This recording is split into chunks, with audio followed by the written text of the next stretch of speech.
Welcome to the webinar AP Booster, Using Automation to Drive Efficiency and Business Growth. My name is Eric Wallace with Argyle, and it's great to have everyone joining us today. I have a few administrative details to share with you, then we'll dig into our presentation. First, we'd like to thank Tipalti for their partnership with today's event. They've been wonderful thought leadership partners to Argyle, and they're committed to providing you with valuable content and a great overall experience. Thank you again to Tipalti. We appreciate you joining us today. We welcome you to stay connected during today's event. For those of you who are active tweeters, please follow us on Twitter at Argyle Exec Forum. I also wanted to take a minute to touch on our content neutrality policy, which we've curated based on the feedback we've received over the years from our members. Argyle is very proud and protective of this policy, as it reflects our commitment to ensure the neutrality and overall value of the content presented at our events. We've worked closely with our speaking faculty to ensure that you receive a set of balanced and neutral viewpoints during the session today, and we appreciate our members' support of this policy. For those of you who are seeking CPE credit today, you must answer at least 3 polling questions and remain on the session for its duration. Polls can be found under the Polls tab on the right-hand side of your console, right next to Chat. Afterwards, if you're eligible to receive credit, you'll receive an email with a link to your certificate. If you have any questions about credits, please email cpe@argyle.com. Finally, and most importantly, please submit all questions that come up during today's event into the chat section of the interface. Before we start, I'll ask our speaker to introduce herself, and then we'll begin our discussion. Cindy, can you please introduce yourself and provide a little detail on your background with accounts payable? Absolutely. Thank you, Eric. So, hi, I'm Cindy Wilson, and I lead finance transformation at Lyft. I've been working for about 22 years, and I'm fascinated about how to help companies perform better. And so my background falls into 3 areas. So the first is I'm an ex-Big Four consultant. So worked a number of years with EY, working with my clients across telecom, manufacturing services, helping them with their finance transformation needs. That's everything from accounting operations to FP&A. Also, I do that internally. So with my role today as finance transformation leader for Lyft, I've done it at Lyft, but also for some other companies as well. And so I had a lot of experience helping transform accounting operations internally. And then thirdly, I am a finance executive. So whether it's leading FP&A teams, leading accounting operations, AP, AR, payroll, treasury, or if it's being the overall finance leader, I've done all of those things in my past. So I've transformed accounts payable over my career at least a half a dozen times. Great, thank you. That'll be really helpful for our discussion today. So our first question is, what are some AP tasks that can be automated fairly easily, and where is the low-hanging fruit? Yes. I'd also like to call the audience's attention to our first poll, which you'll see in the Polls tab. Cindy, go ahead, please. Yeah. So first, let's orient everyone, because when we say AP, I want to make sure that we're all talking about the same process areas. And then when we say automate, I want to make sure we're talking about the same thing as well. So first, when I think about AP, I really think about those, all of those key areas that help ensure that invoices that come in can get processed and paid timely. So that is supplier engagement, that's purchasing, invoice intake or submittal, invoice processing, and then payment. And so I'll be talking about all of these things, and don't forget master data, because master data is going to come up a lot today. So all of those components we'll talk about. The other thing is, when we say automated, what does that mean? I always find that everyone defines that differently, from that being some type of automated processing to just doing something electronically. So today I'm going to define automated as if it takes a task away that you're doing today and allows you to get that done more easily in an electronic form or digitized form, we're going to call that automated. So let's get to the question, which is, what are some of the AP tasks that can be automated fairly easily? One of the places I love folks to get started, because it's one of the hardest to change, is your master data, and specifically your supplier data. So if you're not automating, if you're not working in an automated environment today, one of the first things you're going to look at is, hey, take a look at your supplier master. Can I get in contact with my suppliers? Do we have duplicative records? And so the sooner that you can start to redress that, the better. And leveraging a tool for it is very helpful. So look at automating the ability for your suppliers to go in, see their data, and make a change to it. It's really something that you can easily do, surface on your website, working with IT. It's a low-hanging project, very easy to do. The second piece of this that I would say is intake.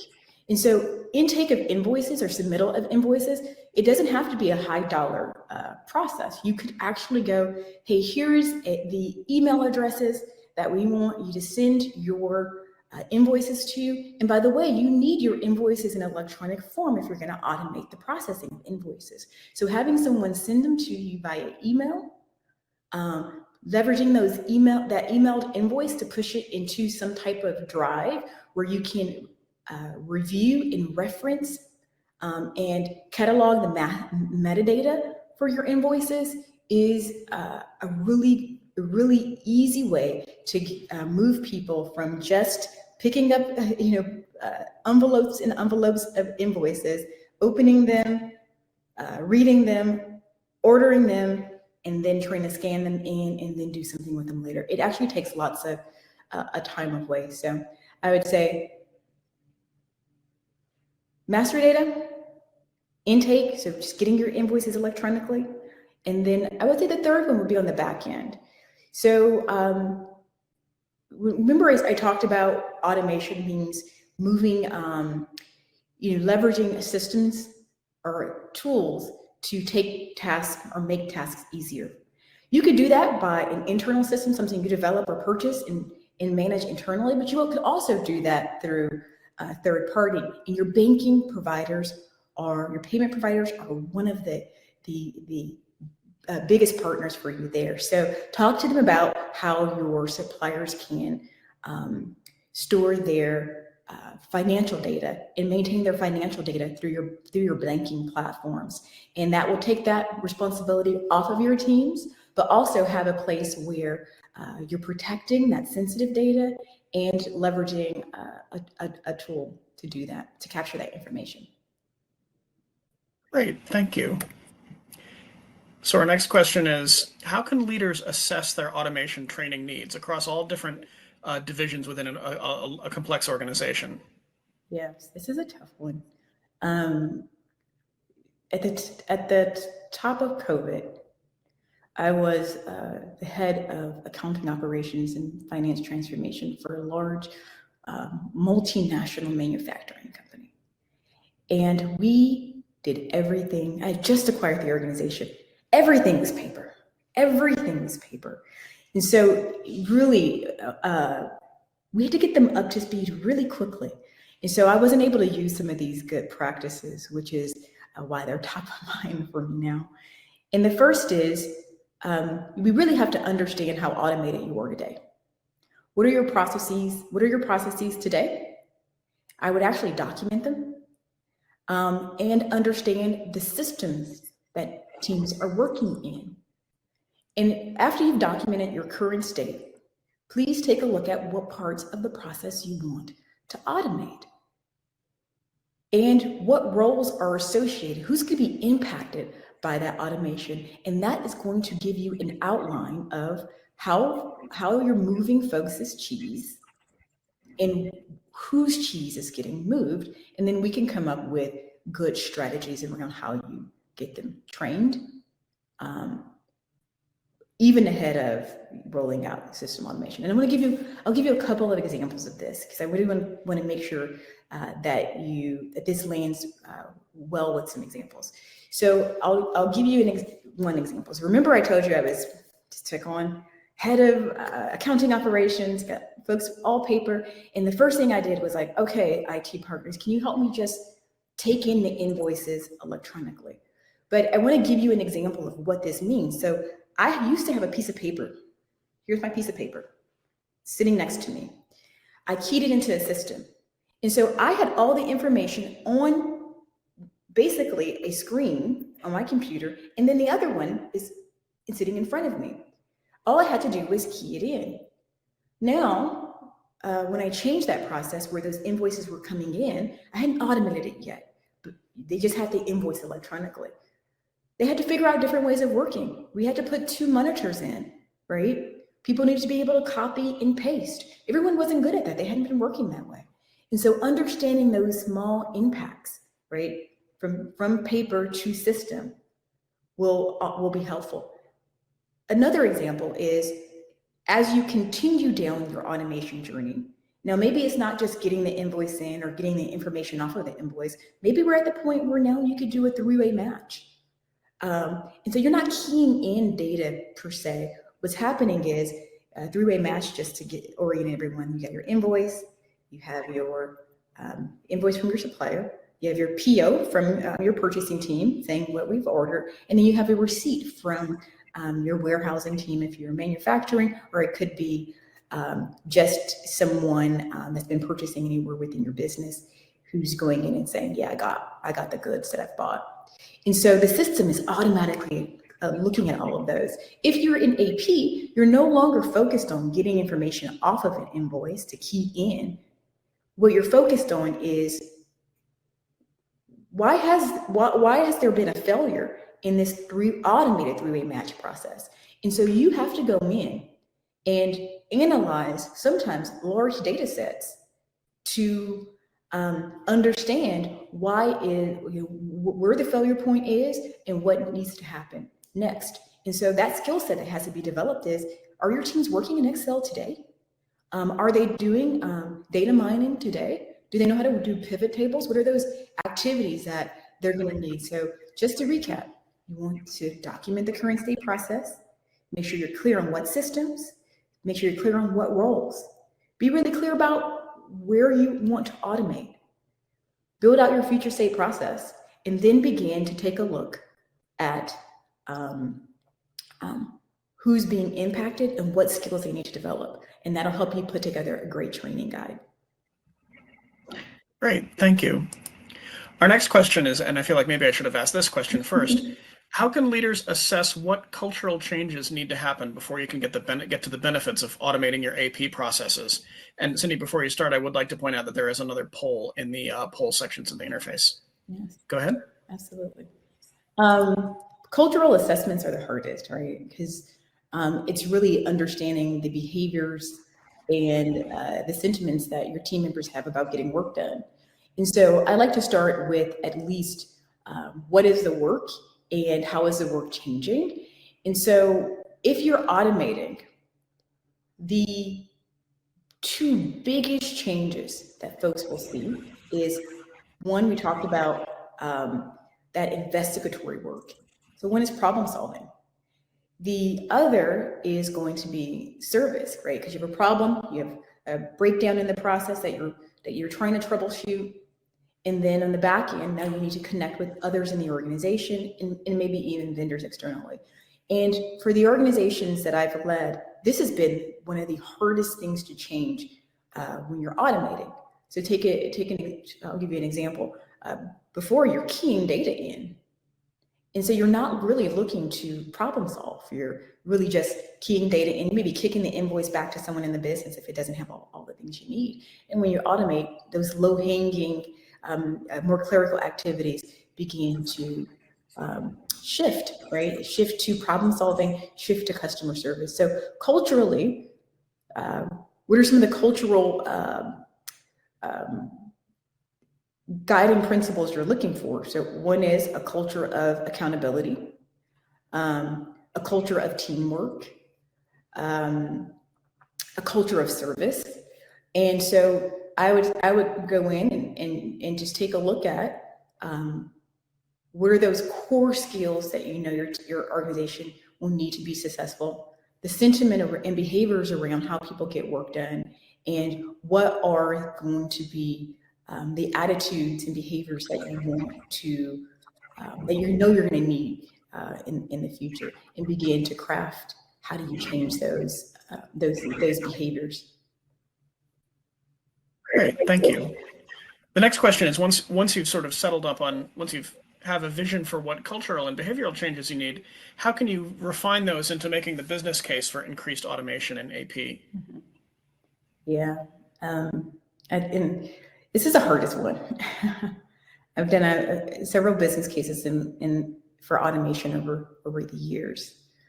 And very first, I think there's three pieces. There's performance metrics, there's audit, there's bottom line, and then there's the people.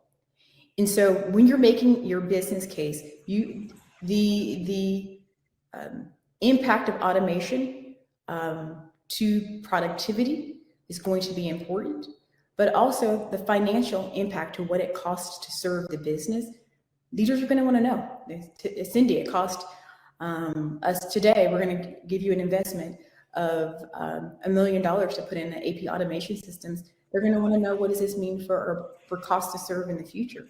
So it cost us $11 per invoice to process. We're going to have to be very clear about how that cost base will change. It's been the number one question I get. And even in consulting, number one question, what does this mean for our cost to save? Additionally, there are other performance metrics that you'll see: days purchasing outstanding, the ability to respond to your vendors more quickly, the percent of invoices paid on time.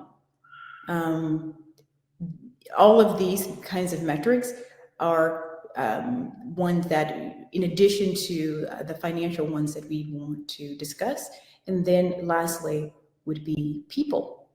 So there are a lot of benefits for people in an automated environment. One is that you are shifting away from more repetitive tasks. Everyone knows, like, whether it's customer service or invoice processing, any position with more clerical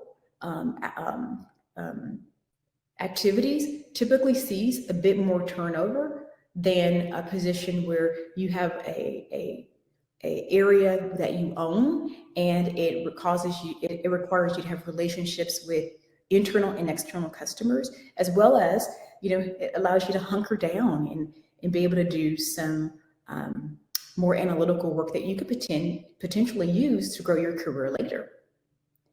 And so don't miss out adding the people impacts. If you have less turnover, that's less training cost. If you have more diversity of work, that could be higher job satisfaction. You could also have people leaving out of AP to move into more traditional accounting roles, which I think are also a meaningful metrics as well. Okay, thank you. The next question is, how do we put AP automation into the broader context of finance transformation? Where does it fit into the bigger endeavor of finance transformation? Yes. So the way that I would answer this is, when I think of transformation in general, automation is just one part of ways that you could help to transform. And I'll stick in the space of accounts payable, right? So we have people transformation, we have policies and process, we have data. And then when we get through all of those things, at some point I would tell folks, then you automate. So the first thing that I always do, whether I am assessing FP&A, AR, or accounting, is I look at, do we have clear roles and responsibilities? Do we have performance metrics? Is the structure of the organization optimal for getting work done? So that's one, people. The second is, do I have a clear understanding of process? Do the folks in the organization understand their role within those processes?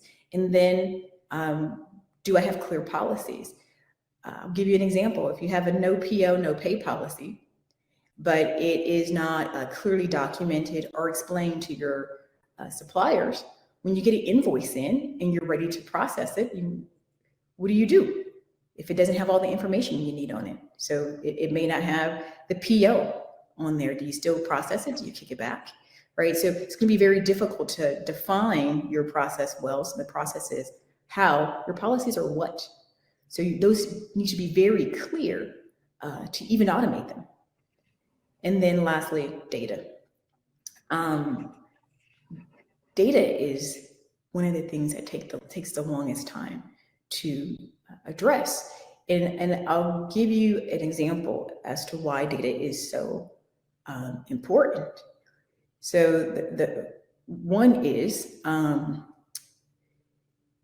like to think about it as a purchase order. So you start with a purchase order. I'm working in purchasing, whether I am a bulk purchaser, a commodity buyer, or I could be just buying computers for my team in IT. When you go into the purchase order, you need to know what's the vendor, what items am I buying, what's the unit of measure that we're buying those items in, and all of those. I think about them as drop-down boxes. Well, if you click on the drop-down box and you have 10 of the same vendors in there, it's going to be very hard to automate that, because there's going to always be errors in, did you select the right vendor? System automation does compare all of that with the invoice, the vendor's address on the invoice to the address in your vendor master. And so if they're off, then it's going to stall the invoice in the processing process. And so I think about it simply. Again, even with the items, do you have all the unit of measures that for the vendors that you do business with to purchase those items, right? And so you may have selected the right item, but if you your unit of measure is in inches and your vendor sells in cartons, then when you come in and you do the match, it's going to fall out of the process. And so the more that you can be very clear in your item masters, in your vendor masters, reducing the duplicativeness of information, being really clear about the items you're buying and how you purchase them, then it's going to make sure that you have less errors that occur in your automation process. So you've gotten your people, you got rockstar people in AP with clear performance metrics, so they're used to being held accountable. You've documented your processes. Everybody knows what your policies are and what process they should be executing. And then you've come up with a strategy to get your data as clean as possible and maintain data over time. Then I would say you're in a great place to automate. You don't have to do all of those things at once, but like I said before, you could take segments of it and clean, look at the people, look at the processes by segments, and then begin to put early automation in before you go through and automate the full end-to-end process. Great, thank you. The next question is, how can automating key AP processes help your business become more audit ready? Oh, I like this one. This is a really, really, really good question. I spend a lot of time with auditors, and hopefully there are no auditors on the phone, because I'm going to say it's been painful. Sorry, I don't mean to offend anyone. But there's really a couple areas that I think auditors are looking at least in my day. The questions I've got. Are purchases authorized? How do we know that, Cindy, you are eligible and are approved by the business to buy whatever it is the threshold amount is for your role? The second is, are you protecting against internal and external fraud? Right? Can anyone go in and set up a vendor? Can anyone go in and set up a vendor, then process an invoice? Do we have good segregation of duties? So that's two. The third one is, are you paying your obligations timely? And then are you recording your liabilities timely, right? So are you getting your invoices processed timely? And I think in an environment where you have full end-to-end automation, there's really cool things that happen there, right? So one, it's roles, typically most of this technology is roles based. So if my role is to process an invoice, the only thing that I can do in a system is process invoices. I won't be able to set up a vendor, right? So you're not going to run into an issue where you can go in and set up a vendor, create a fake invoice, process the invoice, and then ultimately pay that, because those are all separate roles within your system. And then also you can put in levels of review that stop processing at each one of those stages, so that you can just make sure that you're not going to run into any internal fraud. The second is when we talk about the purchasing authorization. Again, roles-based helps with that. So when you set up a role for someone that's going to buy, you configured within that controls around, what is my spending authority? What kinds of, it can get really specific. What kinds of items can I buy based on my role? And so that will limit having team members going in and buying things that they're not authorized to buy. Auditors love that. It's a systems control that stops you from doing things that you're not authorized to do ultimately. And are you paying your obligations on time? It gives you great reporting from intake all the way through, so that you can ensure that if there's breakdowns in the process, first of all, your invoices are recorded automatically. They've come in, they have gone in through intake. They're either submitted by the vendor, or they're submitted through some electronic form, so they're in your tool. It's already gone through matching, so it's come in automatically. It's gone through matching. So the only thing that you're looking to do is resolve matching issues. If it's a two-way match invoice, which means the invoice comes in and someone approves it, you can see all of the invoice three-way matching failures. You can see who has not approved their invoice, and it just gives you a lot of control around who you need to talk to throughout the day-to-day, throughout the month, to ensure that your invoices are being processed timely, and that any bottlenecks in the process are being addressed. So that's typically what auditors love about the automation process. Great, thank you. The next question is, this is related to things that auditors like. How can automating AP processes detect and reduce errors? Absolutely, this is a good one. So the first for error detection, I would say, is the controls we talked about, which are around how the invoice processing part of automation works. And so I'll give you examples of errors. Paying the wrong vendor. How does that happen? And so there are a couple things that, for example, automation helps you with, just to make sure that kind of error doesn't occur, right? So first step in the process, you have a PO that's being created. That PO that you're creating is for a particular vendor. And it automates the distribution of that PO to the vendor, right? So there should be no confusion there. I'm buying X items from the vendor, and I'm sending it directly to that vendor. Let's say you got the vendor wrong. When the invoice comes in and it has the PO on it, that PO is only one piece of data that it's leveraging to do the three-way matching process. And so the first set of data that it's going to use is around the vendor themselves. And so it can look at it'll have your PO, it'll take a look at the vendor on the PO, it'll take a look at the information that the vendors presented on their invoice. If those two sets of information are wrong, it'll kick out and it'll go, hey, I don't know if these are the same. it'll require you to put an extra set of eyes on it. If the PO provided, sometimes the vendor's right, sometimes the PO's wrong.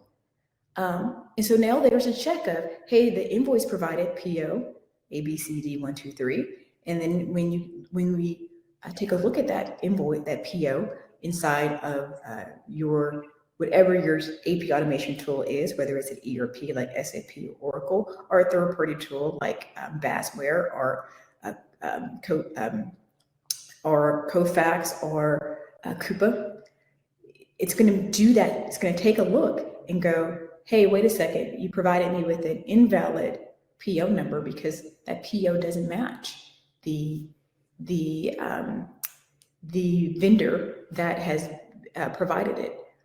And so it'll kick it back. And then things like quantities and rates and items, it's going to match those pieces of information on the invoice to the pieces of information that are on the purchase order, and just make sure that, yeah, these are actually the same things that are being bought, so that we make sure that the right the right items are making it into inventory, as well as that, yes, we actually receive the actual correct items as well. So these are just a few of the places that I think automation helps with error detection. And if you are new to automation, there's some natural hold points, right? So before you go to the matching process has run. And now those invoices have been matched, they're ready to pay. And there's a staging process where you can do a check and validation on those invoices that are ready to pay and post them prior to paying them. We've had situations where something's made it all the way through. Let's say that it failed out of matching and someone went in and they corrected it. They corrected it incorrectly. Now we have a $2 million invoice that needs to be paid. That hold process where you check before going to pay allows you to take a look at anything that doesn't look like it is correct, and address it before it happens. So automation helps in all that data validation during the processing, and then it helps with having natural staging points where you can validate data before you go to the next stage. Great, thank you. The next question is, this may have a simple question with a complex answer, is how can you tell if your AP data is clean? Oh, yeah. This is a hard one. I like to keep it easy. I like to keep this simple, and I'll keep it simple. And I'll first start with vendor data, and then I'll talk about item data, because you need both of them to be clean. So, vendor data, item data, and employees. And some folks will go like, employees, Sandy, surely organizations have good employee data. No, not always, right? You don't always have most up-to-date reporting structures. And so if you're going to be putting in things like automating the escalation of purchasing authority, automate the escalation of if somebody doesn't get their invoices approved on time, then you have to make sure you have all of that reporting structure for your people organization. It has to be right. If not, then somebody that used to report to you a month ago, you're still getting all their stuff. It becomes, and trust me, it'll become a mess. So the three pieces of data: your vendors, your items, your people. And so let's start with your vendors. So there's two checks that I typically like to do. The first is deduping. If you go in to look at AT&T and you got 100 AT&T vendors, that's typically an indication that either we don't necessarily have great parent-child relationships, or that there's been proliferation of your vendor master. It's going to be very difficult to make sure you're selecting, when you have a PO, the right vendor. And this PO is really important to automation, right? Of the in purchase to pay process. So you need to clean that up so that you aid the system, the AP processors, as well as the purchasers in making sure we've gotten the right vendor in. The second piece of the vendor master that I always want to make sure that you're looking at is, I like to call it critical to quality, which is how much information is missing and what kinds of information is missing. And so when you take a look across really pertinent fields like your address field, your email, and the prior company I worked for was an infrastructure company, construction and infrastructure company. It was 100 years old. We had some vendors for a long time, but we didn't have any email information on them. So we're automating, but I don't know how to, get you an email of your purchase order or get you a update of your email update of your invoice status. And so to aid automated communications with your vendors, you really do need to have good email addresses with the appropriate roles associated with those email. Is it a salesperson? Is it a AR person? Who are you dealing with on the other side? And how do you make sure you have the right people there? You need to take a look at the quality of all those components of data. And when you take a look, if you're missing 50%, I think I'll give you a stat from my history. You got only 20% of your vendors have an email address. And by the way, from a role perspective, you have no roles in your system. Your data is you got some data work to do on the vendor side. Same thing on the items. If you go into the items and you have this major proliferation of items, it's not clear what you're buying, which items you're buying from which vendors. You don't have clear unit of measures. So we don't know which a unit of measures a particular item is being purchased in. This item master is specifically a unit of measure. Please take care in looking at your unit of measure. Will wreak havoc on your ability to automate. And I'll give you the reason why. So we talked about that example earlier. We said, is it a each? Is it a carton? Is it by feet? Is it each sometimes? Like rebar, is it each by time? Is it by weight? Like what are all of these? So if you're buying your rebar per se from 5 vendors, it'll be really important that you're very clear. You're going to prioritize the cleansing of this data. But if you take an example of them, take just one category, take rebar, for example, and you go in and you look at it and you realize, oh, we don't really have, from our top vendors, we don't even have all the unit of measures that would make sure that we're selecting the right items. That lets you know there's some work to be done, either with negotiating with your vendors to make sure that their invoices come in at the unit of measure that matches your item master, or your item masters have the unit of measure that matches their the way that they sell. And if they don't match, here's what's going to happen. You will have hundreds of invoices erroring out because it's going to have a quantity mismatch, right? So you do need to go in and cleanse all of that. I think we talked about, as we move on, we've talked about the employee, right? If you want to automate, what are your practices around making sure you have the right reporting structure, and that you are being very timely on updating people's roles. Those 2 pieces of information will be very, very important. So hope you're taking notes. It's a very, very important area. So pay close attention to your master data. It will wreak havoc all over this process. And by the way, it typically we start to clean your master data, depending on how dirty it is, at least a year in advance of automation. It just takes so much time to get it done. Oh, get that data cleaned up first. That's the foundation of all the automation projects. That's right. Go get it cleaned up now. Yes. So once your data is clean and you're ready to start your automating, how can automating AP processes accelerate your month-end close? I love it. So have you guys been around like the non-automated AP process at month end? Typically, and I got some papers here, so I got my papers. Typically, it's like stacks of paper on somebody's desk that works, at a particular location, and they're like, "Oh no, It's 3 days before the end of the month. We got to get all these invoices keyed in. And so it's a mad dash to even just get invoices entered in time to make sure that they're recorded timely. Remember the auditors, I said they care that you record your expenses timely. So that's one. The second part that will create a mad frenzy will be, hey, did you approve those invoices? Specifically, if you're doing two-way match or if there's matching discrepancies. They're going to go, oh my God, hey, person A or person B down in plant or location or in department X, Y, or Z. They're going to go, hey, you need to go in right now and receive in those computers that you bought, right?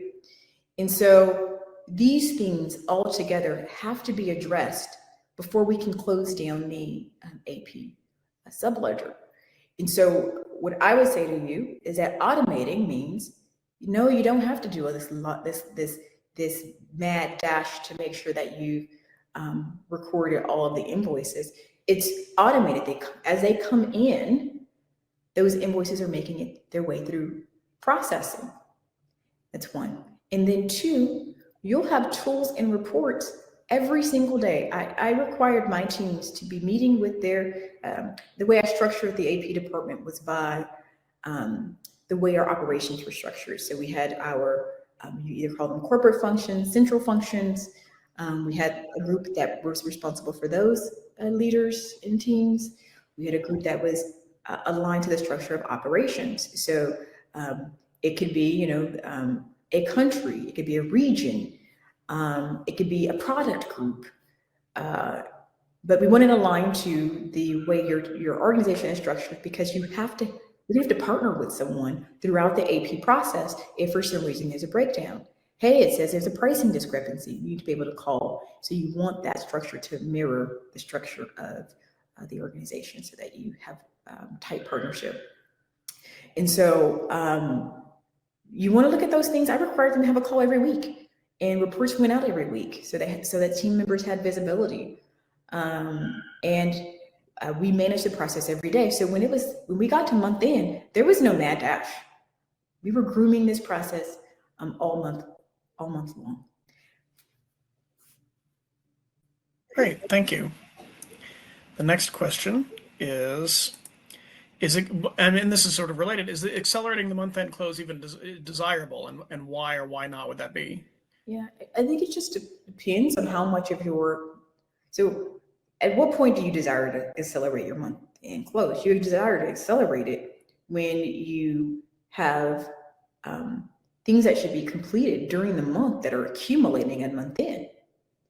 And so, no, I would say it is not desirable. It is an indication that processes are broken if all the work, if at the end of the month, you're in a mad dash and it's taking you 5 or 6 days to close down, reconcile AP and close down your subledger, that means that something's not working during the month appropriately. So people only desire to accelerate month-end close when the things that are happening throughout the month are not being done well. Next question, moving away from month-end close, how can businesses manage automating their AP processes and automation projects in general without a dedicated IT team? And also, I want to point out that our third poll is in the polling section. Oh, this is a tough one.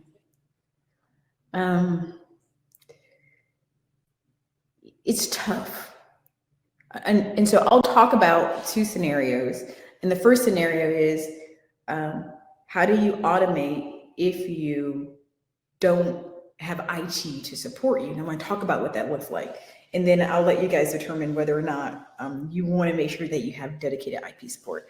And I want to give you some context as to where my perspective has come from. In my immediate role to this, when I talked about I took over as head of accounting operations, it was a very unique role for a couple of reasons. One is I not only owned the accounting part of AP, AR, payroll and treasury, I also owned the processing part, which is of course core, all of the service, so whether it was to the supplier or internal, and that's for all of those areas. And then I had a bogey, I did not have IT support. I owned all the systems.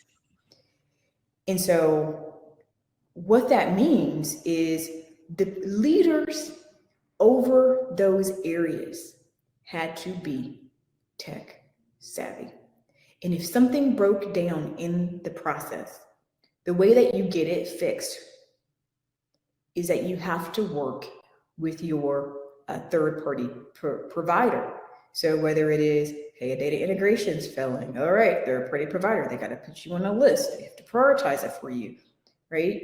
And these processes, all the ones I talked about, they're core processes for the business. If you get behind on paying your vendors, especially in a manufacturing environment, then they cannot ship raw materials to one of your locations, right?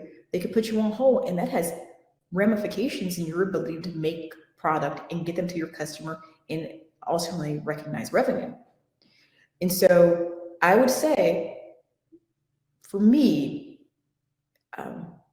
I've seen that be a challenge.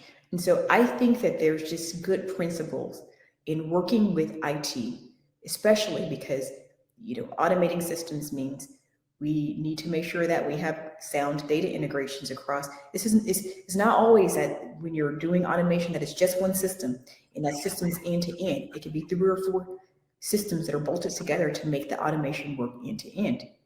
And so having someone that has understanding of integrations across all of those, of all of those systems is important. And if you need configurations to be done, having someone that you can work with to help configure tool A, which will have data integrations, impacts on, any upstream or downstream systems. And so for me, could it be realistic? It's something that you could do, but I really value having IT partnership because it relieves the demands on the internal teams. Great, thank you. Next question is, and this goes back to what we were talking about earlier in terms of the freeing up of time from automation. Many people are concerned that their jobs are going to be automated out of existence. And so what are some things that leaders can do to address those concerns? Yeah. So I'd say this. It is likely that you will automate clerical roles to the point where you no longer need as many data entry staff, but you may now need someone to help with resolving matching discrepancies. So you may need someone to help with supplier enablement. For example, if you have a supplier portal, you got to get folks set up on the supplier portal. So you need folks to go in and do that. And so when I talk to teams about concerns around automation, I talk about the benefits, the same benefits of the business case. I talk about our ability to pay invoices on time. I talk about the diversity in work and the opportunities that it'll open up for them to potentially do more diverse work in problem solving and supplier enablement, because we may need some of those team members, if they have those skill sets, to transition to those other roles. But in some scenarios where you do expect roles to go away, I encourage you to work with HR and message it appropriately, but to not blindside people, to be transparent. Be transparent about the opportunities that will come, how they get ready for those, and be clear that their roles will change a bit. And if you let them know that earlier, then we won't have disgruntled employees when we get to the point where we roll out the tool. Great, thank you. So this, you talked about diversification of jobs a little. Can you go into a little more detail about, what realistically our AP professional is going to do with that time, like specific tasks that automation frees up? Oh yeah. So number one is supplier enablement. You now have a supplier portal. I can't tell you how many times suppliers went in to submit invoices, muck it up. You got to sit with them and help them go through and untangle their invoice submittals inside of their portal. And so, or they're seeing inside of their portal that invoices are not are pending or are in a status they don't understand. They need training. And so how you train and support suppliers is going to be a big part of some of the new work that's there. So this one. Two is, we talked about that area of matching. So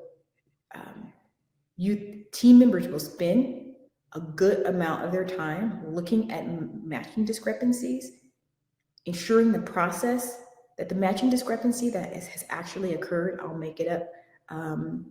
You have the quantity. So we have a quantity. So you know, the invoice said you got 5. We said the PO says it was 3, and you received 3. There's a discrepancy. Well, what's the reason for the discrepancy? Could it be unit of measure? Could it really be that you didn't receive as many? And now you have to negotiate, you do that negotiation and work between the person who's bought and the person who's provided you the goods, the vendor that you bought the from. So AP will spend a lot of time in that space. When it's a paper process, lots of times you don't necessarily have the PO, especially if it's a paper PO, and you don't have the receiving. And so, you know, lots of times you'll throw the paper over the fence to the next area, so you don't have to do all that problem solving work.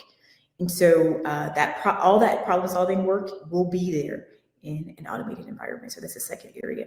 And then the third is, I wish I could tell you, I really do wish I could tell you that when you automate intake, the way intake works is, especially if you're using a system like OpenText or Kofax, the invoice comes in, the system reads all the data off the invoice, and it takes all that parsed data and it sends it downstream to your next stage of your process to use it to the invoice data to match to the PO data that's already in your system, right?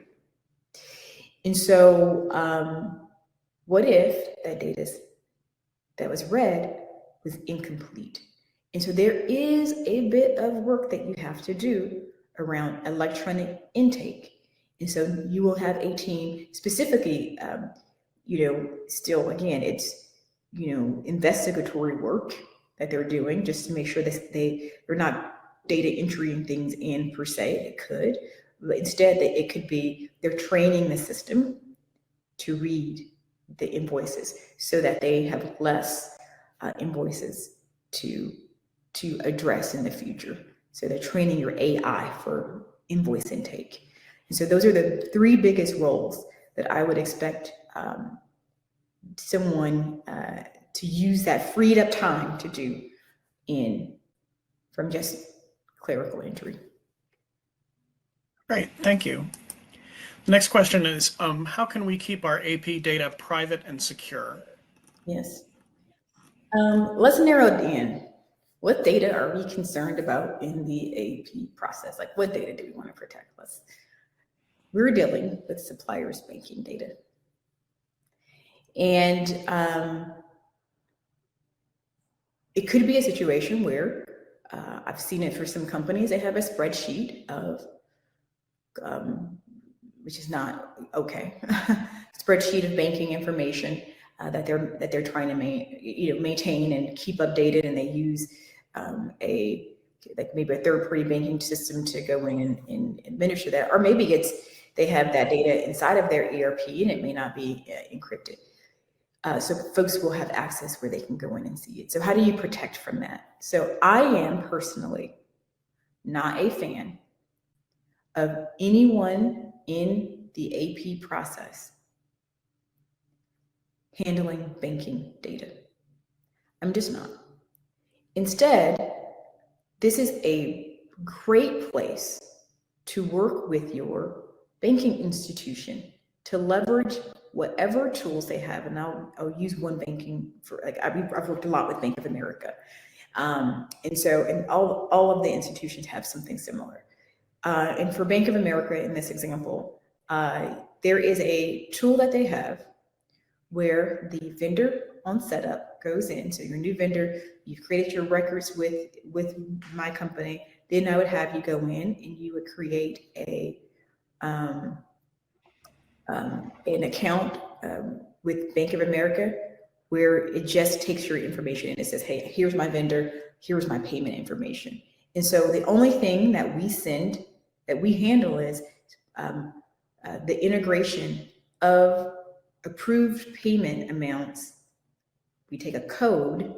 Each of the vendors have a unique code for the bank, and we use that as a key to match what the payment amount is that must be paid to the bank that it needs to be paid to. And we have no financial data. So we don't even have to risk a situation where someone is misusing financial data, especially because it's not always that you're B2B, right? So our B2B, sometimes it's B2B, but sometimes it's not like B to big company, right? It could be an electrician that's doing work. So it could be their personal account. It could be a single, logistics is a big challenge these days. So what we're seeing is the more use of single shingle truckers. And so that may be their personal banking information. So please, I would say, work with your financial institutions. Don't take that information in, let them house that for you. And then easy data integration could push what needs to be paid, who needs to be paid to the banking institution. And then all the financial data is protected under infrastructure they've built to make sure they've protected financial information. That's their day job. Thank you. So we're going to open up the webinar a little bit for questions from the audience. And I wanted to remind everyone that you can submit your questions using the chat section of your interface on the right-hand side. So why don't we go ahead and start addressing some of the questions that have come in. The first one is, what's the biggest mistake you've seen companies make in trying to make their travel year-end close process more efficient, and how did they get past it? Their travel year-end? Let me sure I got that right. Yeah. Process more efficient? Oh.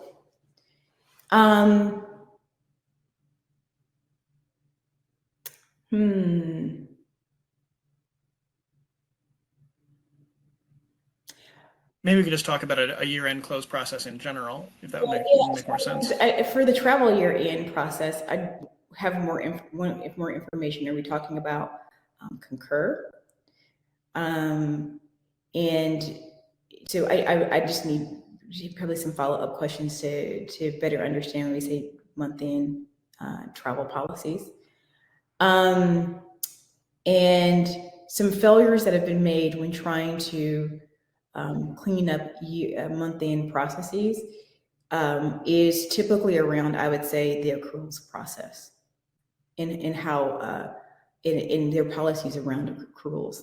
I think we definitely want to always look at one, materiality, but also whether or not you're getting the right levels of authorization that yes, these expenses are valid ones before going into to accrue. Great, thank you. Let's take the time for one last question before we wrap up, and that is, we are struggling to automate some of our year-end close tasks on an extremely limited budget. And do you have any advice for us? Year-end close. Who did that question come from? That's an audience member. I don't know any more than that. Oh gosh, I was going to ask them a follow-up question. Give me an example of one of the year-end processes that they're looking to automate. Typically, for year-end processes, the ones that I see folks wanting, it's a T&E, a big audit issue for banks. Okay, no, I think for year-end close, the biggest things that I see folks wanting to automate is around things like Do we have the right bank account information? Do we have reports on checks that have not been cashed, that we now need to reach out to vendors to get updated information around how they need to be paid? So do we have good reporting around that? I'm trying to think of some of the other ones that I've seen seems some of the biggest issues, some of the bigger issue with, but it's all around for me having visibility into cleanup work. Great, thank you. Unfortunately, that's all the time we have for questions right now. Thank you, Cindy, for this excellent presentation, and thank you everyone in the audience for joining us today for this excellent webinar. Thank you, and please enjoy the rest of your day.